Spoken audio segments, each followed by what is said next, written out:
So this next step, we're going to put these two files together so we can add up our scores between the lakes and rivers and the Dane land use. So what we're going to do is go up to geoprocessing, and we're going to go to a process called union. Now there are other ways to put data sets together, but what this does, if you show your help, is it takes two different files and creates a third file, but it preserves all the shape attributes. So whether it's overlapping or whether it's not overlapping. And if you remember, move this out of the way, we have places that we have water buffers that may be overlapping zeros, so we want to retain that. We don't want just where things are touching, we want everywhere.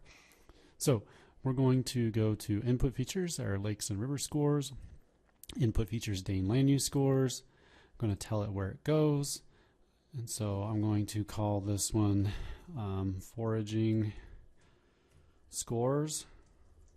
So this is our kind of composite foraging scores. I'm going to click save. And then we want to join all attributes. So all the attributes in the table will come together. So we'll have our two different scores in there. And then we're going to want to ensure that we, let me see, how do I want to say this? We want to make sure this is unchecked. So that way a feature will be created for areas of the output that are completely enclosed by polygons. So that way these areas that are kind of empty will actually get a feature. And so we're going to click OK.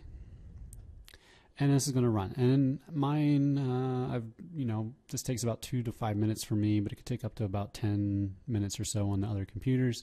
So I'm going to let this run, and then we will come back and we'll take a look at what our final one looks like and some last steps in the next video.